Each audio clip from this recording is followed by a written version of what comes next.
Buku yang akan kami resensi pada kesempatan kali ini berjudul Hafalan Salat Delisa. Buku ini diterbitkan oleh Penerbit Republika pada tahun 2008 di Jakarta. Buku ini berhalaman 266 halaman. Nama Tilerie merupakan nama pena seorang penulis berbakat tanah air. Nama Tilerie sendiri diambil dari bahasa India dan memiliki arti untukmu. Tilerie lahir dan tumbuh dewasa di pedalaman Sumatera. Ia lahir pada tanggal 21 Mei 1979. Ia berasal dari keluarga sederhana yang orang tuanya berprofesi sebagai petani biasa. Ia anak keenam dari 7 bersaudara. Tilerie menyelesaikan masa pendidikan sekolah dasarnya di SD Negeri 2 Kikim Timur, Sumatera Selatan, dan melanjutkan ke sekolah menengah pertama Negeri 2 Kikim Timur, Sumatera Selatan. Lalu setelah lulus dari situ, Tilerie melanjutkan ke SMA UN 9 Bandar Lampung. Setelah selesai di Bandar Lampung, ia meneruskan ke Universitas Indonesia dengan mengambil Fakultas Ekonomi. Sampai saat ini, ia telah menghasilkan 14 karya, bahkan beberapa diantaranya telah diangkat ke layar lebar, seperti novel Hafalan Salat Delisa ini. Novel ini menceritakan seorang gadis kecil yang berumur 6 tahun bernama Delisa, yang hidup bersama Umi Salama dan ketiga kakaknya, yaitu Cik Fatima dan kedua kakak kembarnya Cik Zara dan Cik Aisyah. Hafalan yang benar Delisa, jangan bikin malu. Kalau tidak, nanti kaumnya bertakwa. Iya,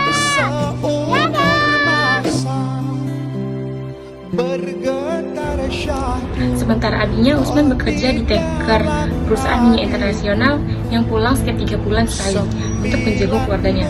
Mereka tinggal di komplek pesisir pantai Lokna. Keluarga di Usman memang bahagia, memiliki 4 anak soleh dan karakter yang berbeda. Dengan sifat Delisa yang manja dan baik hati, Aisyah yang iri hati dan egois, Fatimah yang bijaksana, dan Zara yang pendiam, yang membuat rumahnya menjadi keributan kecil setiap harinya. Kehidupan mereka berkecukupan, bertetanggan yang baik, dan bersahaja apa adanya.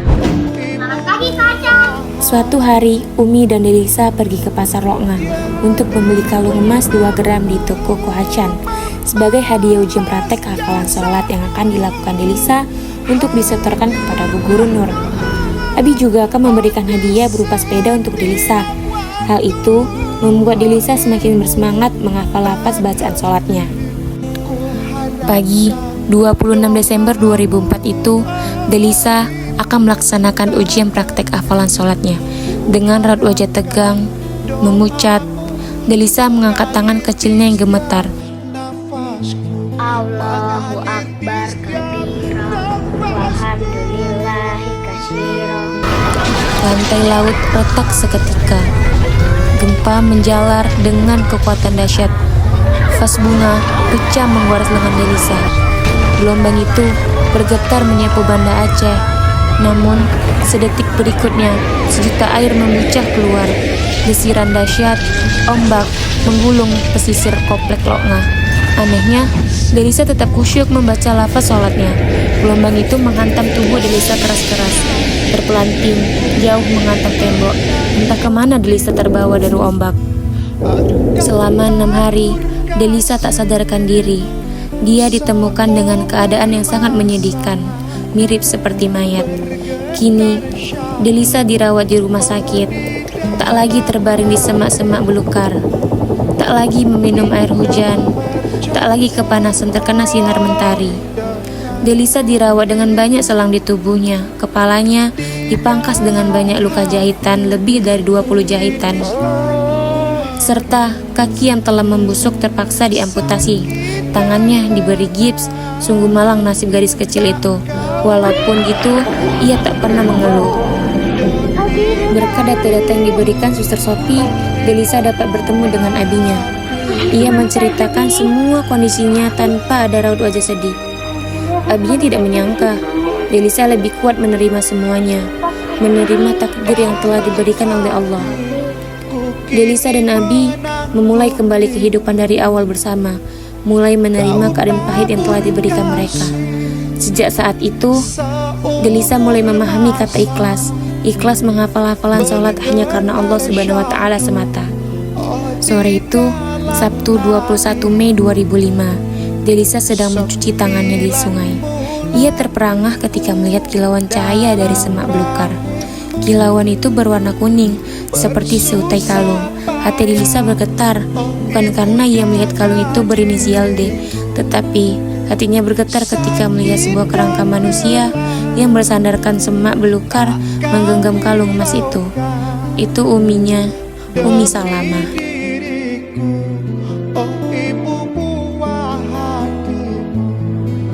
Unsur-unsur intrinsik novel. Yang pertama, ada tema. Tema dalam novel ini adalah perjuangan seorang anak berumur 6 tahun dalam menghafal bacaan sholat, serta keikhlasan dan ketegaran dalam menghadapi segala cobaan yang menimpanya. Dan yang kedua, ada tokoh atau penokohan. Tokoh-tokoh dalam novel ini adalah yang pertama Delisa yang berkarakter manja, baik hati, penyayang, sabar, dan pantang menyerah. Yang kedua ada Umi Salamah yang berkarakter bijaksana, rendah hati, penyayang, dan perhatian. Dan yang ketiga ada Abi Usman yang berkarakter baik hati, sayang keluarga, dan perhatian. Dan yang keempat ada Cut Fatimah yang berkarakter tegas dan penyayang. Yang kelima ada tokoh Cut Aisyah yang berkarakter egois, iri, dan baik hati. Tokoh keenam yaitu Cut Zahra yang berkarakter pendiam dan sabar. Dan tokoh yang ketujuh yaitu Koh Acan yang berkarakter baik hati. Kemudian tokoh selanjutnya yaitu Ustadz Rahman yang berkarakter baik hati dan perhatian. Kemudian tokoh selanjutnya yaitu Bu Guru Nur yang berkarakter baik hati. Dan selanjutnya Tuku Umar yang berkarakter nakar. Dan tokoh selanjutnya juga yaitu ada Tiur yang berkarakter baik hati. Dan tokoh selanjutnya juga ada prajurit Smith ataupun Salam yang berkarakter perhatian.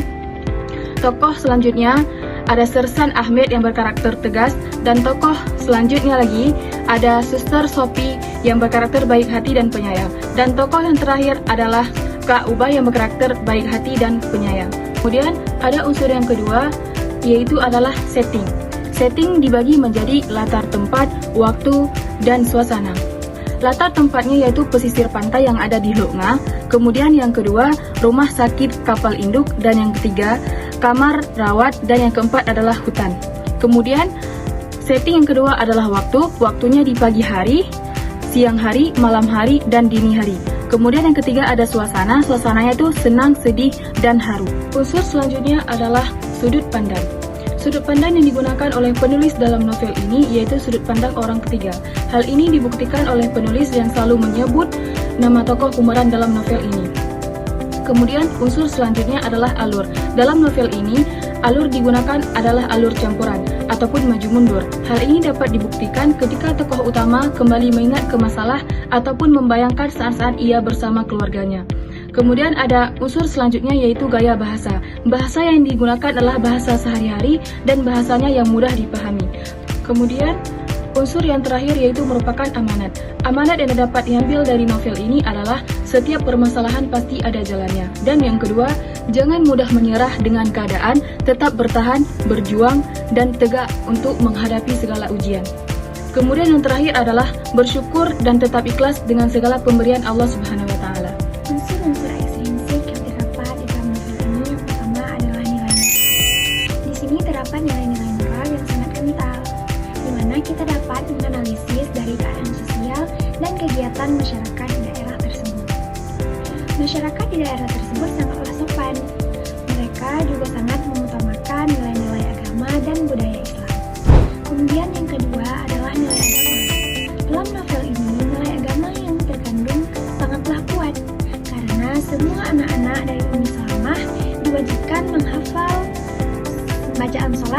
diwajibkan untuk sholat sesuai waktunya. Nah, semua anak Ummi Salamah belajar mengaji di TPA bersama Ustaz Rahman. Kemudian nilai yang ketiga yaitu adalah nilai budaya. Ketika semua anak Ummi Salamah lulus hafalan membaca bacaan sholatnya, maka sebagai hadiahnya Ummi memberikan sebuah kalung. Kemudian yang terakhir adalah nilai sosial. Jadi terbukti bahwa nilai sosialnya sangatlah mendalam. Sebagai contoh kebersamaan seorang ibu yang menyayangi keempat anaknya dengan sangat sabar. Walaupun dalam keluarga tersebut mereka sudah tidak memiliki seorang ayah. Kemudian contoh lainnya yaitu terdapat pada cuplikan berikut. Cari terus, kumpulkan mayat sebanyak mungkin, periksa seluruh tempat. Cuplikan ini diambil dari halaman 100. Kelebihan dan kekurangan novel ini. Nah, jadi kelebihan dari novel ini yaitu novel ini sangat menarik dan bacaannya mudah dipahami, dikemas dalam tulisan-tulisan sederhana namun sangat menyentuh, mengandung nilai religius dan nilai sosial yang sangat kental. Dalam novel ini juga tercipta keharmonisan dalam keluarga, saling tolong-menolong, dan hidup bertetanggaan yang baik. Kisah ini mengandung banyak kisah inspiratif, dari kisah seorang anak berumur 6 tahun yang berjuang untuk menghafal bacaan sholat untuk dapat dipraktekkan dengan sempurna. Dia juga telah banyak menerima segala ujian dari Allah, namun dia selalu ikhlas dan tegar menjalaninya tanpa mengeluh. Kita dapat mengambil manfaat positif dengan meneladani nilai-nilai moral yang terkandung di dalamnya, serta dalam novel ini terdapat kalimat-kalimat indah yang ditulis oleh penulis, semakin membuat novel ini menarik. Namun kelemahan dari novel ini adalah dalam novel ini tidak ada daftar isi, kata pengantar, dan biografi penulis yang ditampilkan masih kurang lengkap. Kritik dan saran buku ini. Menurut saya buku ini sangat bagus dibaca untuk semua kalangan, baik anak-anak, remaja, bahkan orang tua sekalipun.